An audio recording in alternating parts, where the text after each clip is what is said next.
Listen, I Katt, Bar, Nate, D-Ray, just tell me what part of the game fucks up another nigga's paper. Tiffany Haddish is living something heavy, and as clumsy as she is, why would you say that? Because all of us are trying to be in a better situation. Get ready for a showdown of epic proportions, folks, because it seems like we're on the brink of a clash between two comedy giants, Dave Chappelle and Katt Williams. Ever since Dave called out Katt in the aftermath of his controversial appearance on Club Shay Shay, tensions have been running high. Despite Katt not directly addressing Dave in his interview, Dave appears visibly irked by it, suggesting Katt's remarks may tarnish the reputation of black entertainers. Dave didn't hold back, accusing Katt of disrespecting his fellow black artists and even hinting that Katt may be turning his back on his own community. This accusation has struck a nerve with Dave, indicating that this is more than just a passing disagreement. The question on everyone's mind, could this reignite an old rivalry between the two? Katt Williams has been vocal about his struggles with the entertainment industry's backlash against his outspokenness. He believes that powerful figures in Hollywood have targeted him for speaking too much truth, leading to setbacks in his career. Enter Dave Chappelle, who recently took Katt to task for his comments about black artists during his interview with Shannon Sharpe on Club Shay Shay. Dave didn't hold back, accusing Katt of betraying his own community and seemingly aligning himself with the predominantly white elite of the industry. The confrontation stems from Katt's explosive interview, which has been stirring the pot for over a month, leaving fans both shocked and intrigued by the revelations Katt unveiled. The unfolding drama continues to dominate conversations everywhere, underscoring the significant impact of Katt's revelations. Katt Williams' explosive interview on Club Shay Shay has sent shockwaves through the industry, with everyone buzzing about his unfiltered comments on various celebrities. Understandably, those mentioned by Katt are less than thrilled, with many firing back at him for his perceived insensitivity or even outright accusing him of fabricating stories. One of the prominent figures Katt took aim at was Cedric the Entertainer, whom he accused of joke theft, alleging that Cedric had built a portion of his career by appropriating material from others. Katt didn't hold back, questioning Cedric's authenticity as a comedian, asserting that Cedric either pilfers jokes or relies on ghost writers for his material. Katt recounted an incident where Cedric allegedly attended his shows to plagiarize Katt's material and pass it off as his own. This accusation dealt a significant blow to Cedric, as the cornerstone of any comedian's reputation lies in their originality. Feeling the heat from Katt's claims, Cedric took to social media with a passionate defense of his career and integrity. He pointed to his extensive body of work, boasting over 40 movies and numerous specials, as evidence of his talent and credibility, dismissing Katt's allegations as baseless noise. However, Cedric wasn't the sole target in Katt's crosshairs. Kevin Hart also found himself under scrutiny, with Katt questioning the extent of Kevin's success. 15 years in Hollywood, no one in Hollywood has a memory of going to a sold-out Kevin Hart show, there being a line for him ever getting a standing ovation at any comedy club. He already had his deals when he got here. Have we heard of a comedian that came to LA and in his first year in LA, he had his own sitcom on network television and had his own movie called Soul Plane that he was leading? No, we've never heard of that before that person or since that person. What do you think a plant is? Insinuating that Kevin's career achievements might not be as substantial as they appear, hinting at a facade rather than genuine accomplishment. Katt's fearless declarations have sent shockwaves through the comedy community, leaving fans and fellow comedians grappling with the aftermath. The long-standing rift between Katt Williams and Kevin Hart, fueled by Kevin's consistent criticism of Katt's portrayal of his career, struggles, and allegations of industry persecution, has come to a head once again. While Katt attributes his career setbacks to his outspokenness about celebrities, Kevin, in a Breakfast Club interview, suggested that Katt's personal battles with addiction. Hey Kev, you didn't say nothing to Katt Williams when he did a 3-hour interview talking slow yesterday. You didn't put a shot clock on him. Well, do you entertain the circus or do you watch it, Perk? Which one do you do?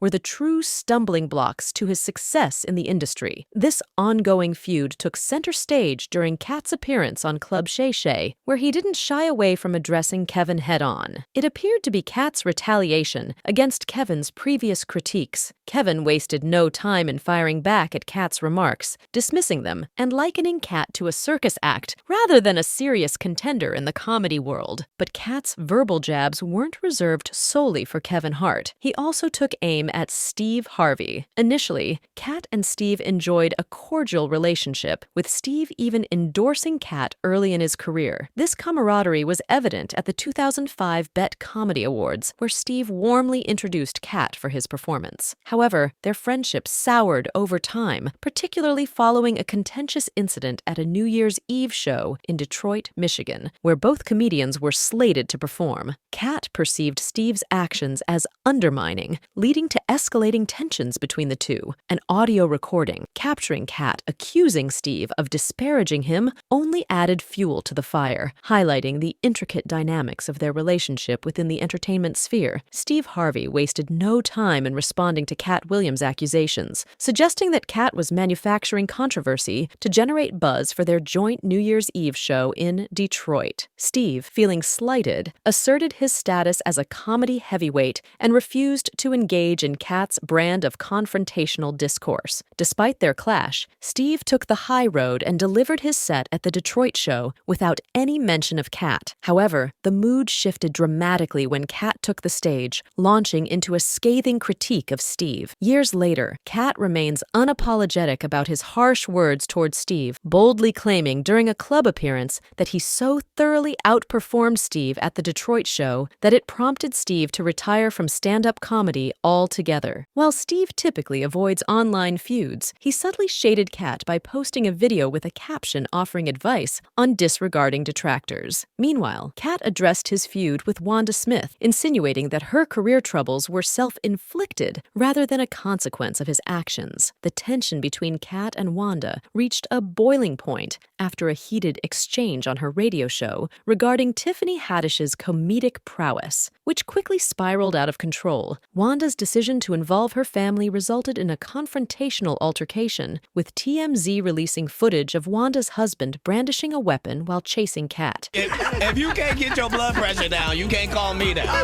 If your cholesterol is 600. Whatever, little mama. I'm Lil Mama's baby daddy. No, you little mama. You probably shouldn't talk about sizes. Oh, that's okay. You big on the radio. That's right. And you're big Turn in it prison. down. And you're yes, big ma'am. in prison. I've never been to prison. You have 19 several felonies, times. no convictions. Yeah, Knock it yeah. off. Prison and jail aren't the same. No. Okay. Only one of us has $12 worth of jewelry on. No, $12. No. That all is available. If you want to have Wanda's jewelry, please go to Citgo or Quick Trip at any point. If you buy 2 packs of Newport 100s, they will give you everything Wanda has on right now for $7.99, and it comes with a free car wash. Won't you come on down?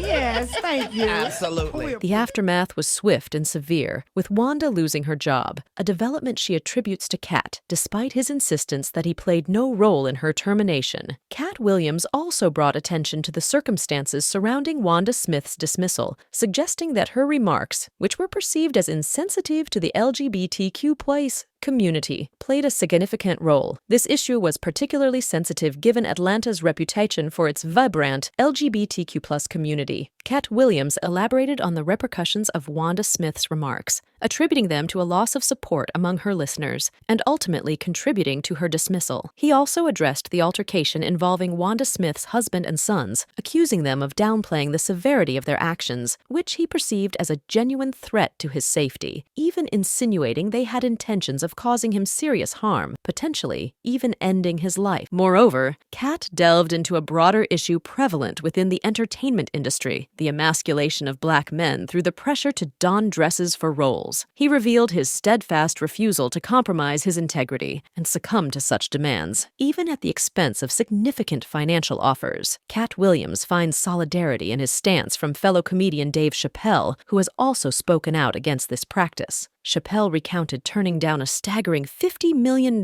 deal because of a requirement to wear a dress for a role, a demand that originated from Martin Lawrence. Chappelle's experience shed light on a troubling trend within the industry. He described feeling trapped when presented with an alternative script that presumed his refusal to wear the dress. The insistence on this attire, despite viable alternatives, struck him as not only peculiar, but deeply unsettling. Actor Terrence Howard has echoed these concerns, particularly regarding the perception of masculinity in the entertainment industry, especially among black men. Now, in 2022, Howard openly contemplated retirement due to what he perceived as a systemic push towards emasculation. He emphasized the values instilled in him by his father, underscoring the importance of maintaining one's strength and character despite societal pressures, promoting androgyny. Terrence Howard highlighted a concerning trend in the entertainment industry, where success appears to favor men who adopt more effeminate traits, starkly contrasting with the traditional image of masculinity. He further elaborated on what he perceives as a deliberate campaign to weaken the image of black men, suggesting that society and the industry view strong black men as a threat. Howard criticized the prevailing narrative that seeks to diminish the natural strength and leadership qualities inherent in men, particularly black men, while allowing men of other races to embody these attributes without facing similar scrutiny. He advocates for a more inclusive narrative that celebrates masculinity without compromising one's integrity or identity. However, Dave Chappelle's perspective adds another layer to this discourse. While Chappelle aligns with Katt Williams on the challenges facing black entertainers, he disagrees with Williams' approach, particularly his harsh criticism of fellow black comedians. Chappelle expressed disappointment that Williams' critique seemed to target only black artists, neglecting broader issues within the entertainment industry. During one of his performances, Chappelle called out Williams for this selective criticism, questioning why Williams would attack his own while sparing others, suggesting a betrayal of cultural solidarity. Chappelle's critique of Williams underscores a nuanced debate within the black entertainment community about unity, representation, and how best to confront industry-wide biases. Dave Chappelle raised pertinent questions about Katt Williams' tendency to harshly criticize fellow black comedians, expressing concerns about the impact of such criticisms and emphasizing the importance of unity over division. Chappelle shared his own approach of avoiding causing harm to others despite the challenges he faces. Dave Chappelle contrasted his own approach with Katt Williams, highlighting what he sees as harmful and hypocritical actions on Katt's part. Chappelle pointed out that Katt seems quick to point out the flaws in others without acknowledging his own, questioning the fairness in damaging the reputations and careers of their peers. Chappelle also reflected on his own losses and hardships, noting that he never sought to blame or expose others for his challenges. He critiqued Katt's role as a self-appointed truth-teller, especially when it involves negative commentary about other black entertainers, suggesting that it contradicts the essence of their shared profession, which, ideally, should not involve undermining each other's success. Despite Chappelle's perspective, the public response has overwhelmingly backed Katt Williams, with many fans suggesting that Dave Chappelle might be overreacting or even jealous of the attention Katt has received. They defended Katt's right to speak out, particularly in instances where he was defending himself against false accusations. Fans also questioned where the support was when Kevin Hart accused Katt of sacrificing his career for substance abuse, highlighting a perceived double standard in reactions to Katt's outspokenness. The brewing tension between Chappelle and Williams has captivated their audience, sparking a debate on the delicate balance between free speech and mutual respect among entertainers. As discussions continue, it remains to be seen how this disagreement will unfold. What do you think? Share your thoughts in the comments below.